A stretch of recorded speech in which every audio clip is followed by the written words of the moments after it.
Hello বন্ধুরা, দীপালি শাহ কিচেনে তোমাদের সবাইকে ওয়েলকাম। দেখো আমি আজকে চাউলের গুঁড়োটা নিয়ে নিচ্ছি, এটা দিয়ে আজকে দুধের পিঠা করব।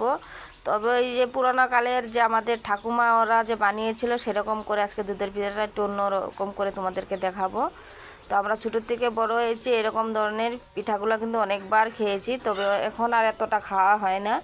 তো অনেক দিন বাদে আজকে মনে পড়ে গেল, তো চাউলের গুঁড়োর মধ্যে দিয়ে দিলাম পরিমাণ মতো নুনটা দিয়ে এটাকে গুলিয়ে একটা মিশ্রণ তৈরি করে নিতে হবে। তো এই যে জল নিয়ে নিচ্ছি, জল ঢেলে দিচ্ছি। এই চাউলের গুঁড়োটা কিন্তু আমি ঘরেই করেছিলাম, তবে এটা অনেক দিন আগে রেসিপিটা আমি করেছি, তবে এডিট করার জন্য কিন্তু ছাড়তে পারিনি, তবে আজকে এডিট করে আজকেই ছাড়ছি। তো এই যে দেখো জল অল্প অল্প করে দিয়ে মিশ্রণটাকে গুলিয়ে নিতে হবে, ভালো করে মিক্স করে, হাতা দিয়ে হোক হাত দিয়ে হোক। আর এদিকে চুলো জ্বালিয়ে দিয়েছি, আগুনটা জ্বলতে থাক ভালো করে ততক্ষণে। তো এটা হালকা হিটে কিন্তু খুব ভালো হয়। আর আমাদের ঠাকুমা যে বানাতো খুব সুন্দর হতো, ও সাজের মধ্যে বানাতো, তো আমার কাছে তো সাজ নেই, তো খেতে ইচ্ছা হয়েছে তাই আমি যে কড়াইতেই শুরু করে দিয়েছি দেখো আজকের পিঠা বানানো কাজটা। তো এই যে অল্প অল্প জল অ্যাড করে আমি মিশ্রণটা তৈরি করে নেব, কারণ এটা একদম পাতলা টেলটেলা হলেও হবে না, আবার খুব গাঢ় হলেও হবে না। তাই অল্প অল্প জল দিয়ে একটা মিশ্রণ বানিয়ে নিচ্ছি। একবারে বেশি জল দিলে চাউলের গুঁড়ো একবার ঢিলা হয়ে গেলে কিন্তু ওইটাকে টাইট করা মুশকিল হয়ে যাবে। তো দেখো এই যে এতটা ঘনত্ব করছি, তো তোমরা দেখলে বুঝতে পারছো এটা একটা মিডিয়াম ঘনত্ব তৈরি করে নিচ্ছি। তো জলটা সবসময় অল্প অল্প দিয়েই কিন্তু করতে হয়। তো এই যে কড়াইটা বসিয়ে দিচ্ছি, কড়াইটা গরম হয়ে গেছে খুব সুন্দরভাবে। তার মধ্যে আমি যে হাতা দিয়ে ছোট ছোট করে দিয়ে এটা সাদা পিঠা বানিয়ে নেব। প্রথমে সাদা পিঠা বানিয়ে নিয়ে ঠান্ডা করে কিন্তু এটা জাল করতে হবে দুধে। তারপরে যে একটা ঢাকনা চাপা দিয়ে দিলাম।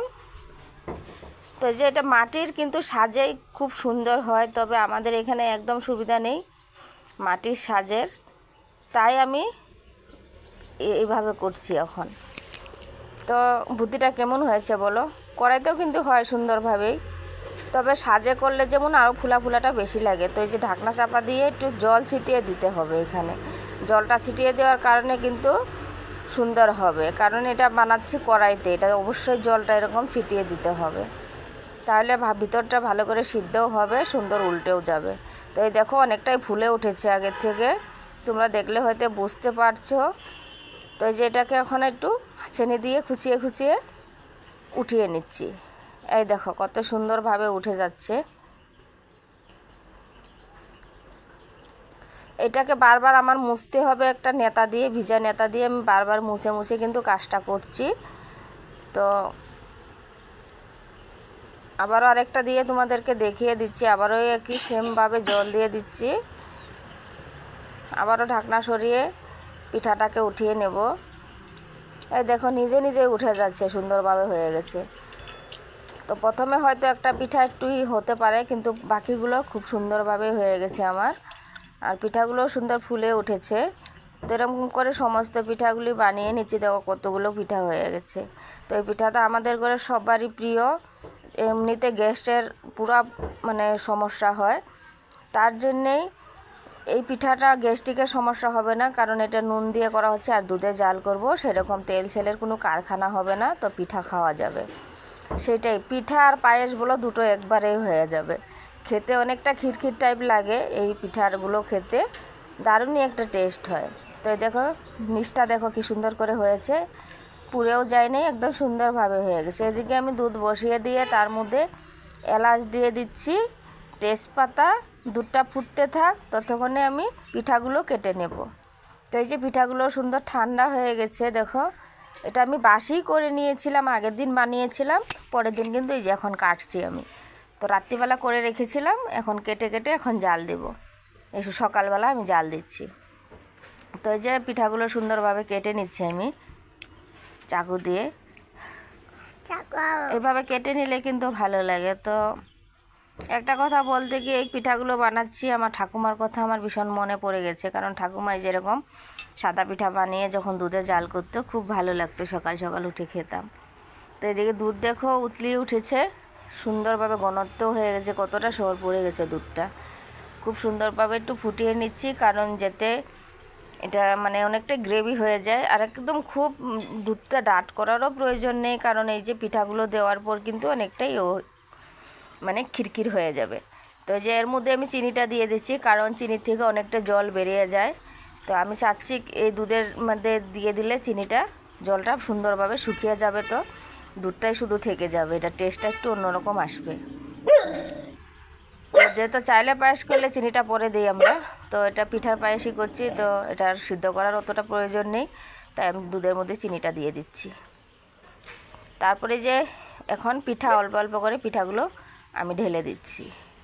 আর পিঠাগুলো যখন মানে অল্প অল্প সিদ্ধ হবে, দেখো কি সুন্দর ভেসে ভেসে হচ্ছে, এখন সুন্দরভাবে ভেসে উঠে যাবে কিন্তু পিঠাগুলো। তো সমস্ত পিঠাগুলোই আমি এর মধ্যে দিয়ে দিব। তো এটার কোনো মাপটা আমি বললাম না, কারণ দুধ যদি বেশি দাও তাহলে বেশি করে বানাতে চাইলে বেশি করে দুধও নিতে হবে, পিঠাও নিতে হবে সেই আন্দাজ করে। আর যদি কম বানাতে চাও তাহলে কম বানাতেও পারো। তো এই যে পিঠাগুলো দিয়ে দিচ্ছি, দিয়ে আবার আমি যখন একটু উতলাতে শুরু হয়েছে তখন আমি আবার 1 চামচ ঘি দিয়ে দিলাম। এইবার বুঝতেই পারছো কতটা টেস্টি হতে যাচ্ছে। একদিকে দুধের মানে টেস্টটা, আরেকদিকে তোমার ঘিয়ের স্মেলটা এত সুন্দর আসছিল, কি বলবো, যেরকম এখনই খেয়ে নেবো সেরকম মনে হচ্ছিল আমার। তবে এটা অল্প ঠান্ডা হলেই ভালো লাগে, উষুম উষুম গরম অবস্থায় খেতেও ভালো লাগে, একদম ঠান্ডা হলেও ভালো লাগে। তো যে বাকি আবার অল্প দুধ ওইখান থেকে উঠিয়ে নিয়ে আমি 1 প্যাকেট এভরিডে ঢেলে দিচ্ছি, যাতে মানে এটা টেস্টটা আরও বেশি হয়, তার জন্য আমি এই কাজটা করলাম। তো এই যে 1 প্যাকেট 10 টাকা দামের টি স্পেশাল বলে আমাদের এখানে, সেই দুধটাই দিয়েছি।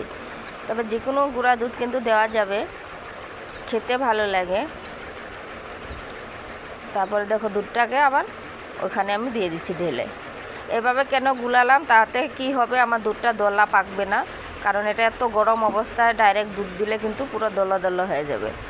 তো দুধটা ভালো করে মিলানোর জন্য আমি হাতায় মিলিয়ে নিয়েছিলাম, তারপরে যে ঢেলে দিচ্ছি। দেখো কত সুন্দর হয়েছে, তোমরা দেখলেই বুঝতে পারছো কতটা লোভনীয় হয়েছে। তো প্লিজ একবার হলেও বাসায় ট্রাই করো, আমার রেসিপি ভালো লাগে লাইক কমেন্ট শেয়ার করো। তো দেখো এখন আমি যে নামিয়ে নিয়েছি, নামিয়ে নিয়ে অল্প ঠান্ডা হয়ে গেছে, কতটা ক্ষীর অবস্থা। তবে একটা বাটিতে পরিবেশন করে তোমাদেরকে দেখাচ্ছি। তো আমার যদি রেসিপিগুলো ভালো লাগে অবশ্যই তো লাইক কমেন্ট শেয়ার করবে, তার পাশাপাশি কিন্তু সাবস্ক্রাইবটা অবশ্যই করে রাখবে, কারণ এত সুন্দর সুন্দর রেসিপিগুলো তোমাদের জন্য কিন্তু আমি বানিয়ে থাকি। তো সবার আগে পাওয়ার জন্য অবশ্যই বেল আইকনটা ক্লিক করে